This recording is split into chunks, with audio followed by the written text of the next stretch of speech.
Dhanik Bharat Educational Institutions, Inter, IIT, JEE, NEET, admission opened. Bengal మాజీ CM Mamata బెనర్జీకి ఏమైంది? అసహనంలో ఉన్నారా? అసంతృప్తితో రగిలిపోతున్నారా? లేక చేజారిన అధికారం మళ్లీ దక్కదనే ఆందోళన? ఎప్పుడూ క్యాడర్ కోసం ప్రాణం ఇచ్చే ఆ నాలెడ్జ్ లీడర్ సొంత పార్టీ కార్యకర్తపైనే ఎందుకు చేసుకోవాల్సి వచ్చింది?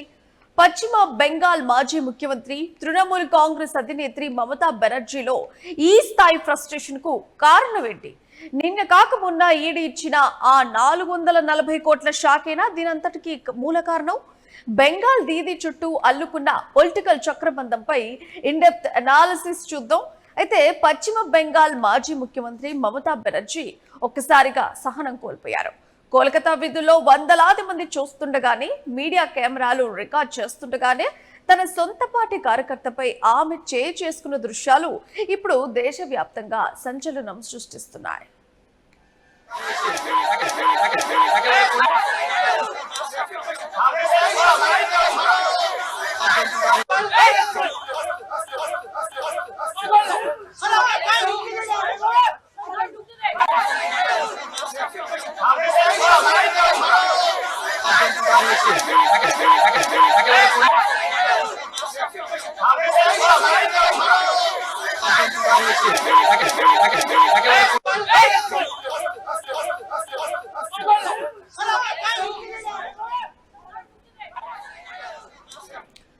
అసలు ఏం జరిగిందంటే, బారూయిపూర్లో ఒక మైనర్ బాలికపై జరిగిన అత్యంత దారుణ అత్యాచారం, హత్య ఘటనకు నిరసనగా టీఎంసీ విద్యార్థి యువజన విభాగాలు బుధవారం కోల్కతాలో ఒక భారీ ర్యాలీని చేపట్టాయి.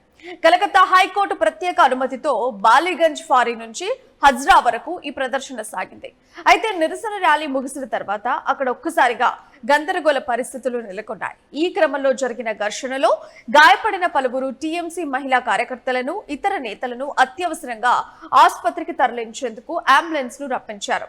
ఆ అంబులెన్స్ కు దారి కల్పించేందుకు స్వయంగా మమతా బెనర్జీ రంగంలోకి దిగారు. ఆ సమయంలో ఆమె చుట్టూ భద్రతా సిబ్బంది, పార్టీ ముఖ్య నేతలు, కార్యకర్తలు వందలాది మంది ఒకేసారి చేరడంతో తీవ్రమైన తోపులాట జరిగింది. వైరల్ అవుతున్న వీడియోను నిశితంగా గమనిస్తే ఆ తోపులాట మధ్య మమతా బెనర్జీ తీవ్ర ఆగ్రహంతో ఊగిపోతూ తనకు అత్యంత సమీపంలో నిలబడి ఉన్న ఒక వ్యక్తి వైపు చేయెత్తి కొట్టినట్లు కనిపిస్తోంది. ఆ వెంటనే భద్రతా సిబ్బంది ఆ వ్యక్తిని పక్కకు లాగేయగా మమత కోపంగా ముందుకు నడుచుకుంటూ వెళ్లిపోయారు. ఈ ఘటన జరిగిందే తడవుగా పశ్చిమ బెంగాల్ బీజేపీ విభాగం దీనిని పొలిటికల్ అస్త్రంగా మార్చుకుంది. ఈ వీడియోను సోషల్ మీడియాలో విపరీతంగా వైరల్ చేస్తూ మమతా బెనర్జీపై విమర్శల వర్షం కురిపిస్తోంది. ముఖ్యమంత్రి పదవి పోయిన తర్వాత దీదీ మానసిక స్థిమితం కోల్పోయారని, ఫ్రస్ట్రేషన్ లో ఏం చేస్తున్నారో ఆమెకే తెలియటం లేదని బీజేపీ నేతలు ఎద్దేవా చేస్తున్నారు. అయితే ఈ రచ్చపై తృణమూల్ కాంగ్రెస్ పార్టీ మాత్రం ఇప్పటి వరకు ఎలాంటి అధికారిక ప్రకటన చేయలేదు. కనీసం స్పందించడానికి కూడా ఇష్టపడటం లేదు. లోపల జరుగుతున్న ప్రచారం ప్రకారం అంబులెన్స్ కు దారి ఇచ్చే క్రమంలో ఏర్పడిన తొందరపాటు, గందరగోళంలో అనుకోకుండా ఆ చేయి తగులుండొచ్చని పార్టీ శ్రేణులు ఆఫ్ ది రికార్డ్ చెప్తున్నాయి. కానీ నిజంగానే అది అనుకోకుండా జరిగిందా, లేక దీదీ నిజంగానే నియంత్రణ కోల్పోయారా అనే ప్రశ్నలకు సమాధానం దొరకటం లేదు. సరే, అక్కడ తోపులాట జరిగింది, అంబులెన్స్ కు దారిచ్చే క్రమంలో గందరగోళం ఏర్పడింది, ఇవన్నీ నిజమే అనుకుందాం. కానీ గతంలో ఎన్నడూ లేని విధంగా మమతా బెనర్జీలో ఇటీవలి కాలంలో ఇంతటి అసహనం ఎందుకు కనిపిస్తోంది? రాజకీయ విశ్లేషకులు చెప్తున్న దాని ప్రకారం దీని వెనుక బలమైన 3 కారణాలున్నాయి. మొదటి కారణం, పశ్చిమ బెంగాల్లో సుదీర్ఘకాలం ఏకఛత్రాధిపత్యం వహించిన మమతా బెనర్జీ ప్రభుత్వం కోల్పోవడాన్ని జీర్ణించుకోలేకపోతున్నారు. కేవలం అధికారం పోవడమే కాదు, నిన్నటి వరకు తన చుట్టూ దీదీ దీదీ అంటూ భజన చేసిన సొంత పార్టీ నేతలే ఇప్పుడు రెబల్స్ గా మారుతున్నారు. పార్టీలో అంతర్గత విభేదాలు బగ్గుమంటున్నాయి.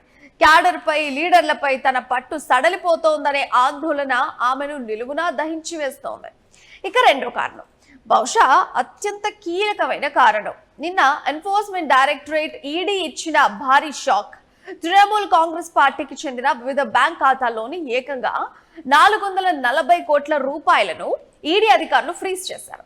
ఎన్నికల ఖర్చులకు, పార్టీ నిర్వహణకు అత్యంత కీలకమైన నిధులు ఇలా ఒకేసారి లాక్ అయిపోవడంతో టీఎంసీ అగ్రనాయకత్వం ఉక్కిరిబిక్కిరి అవుతోంది.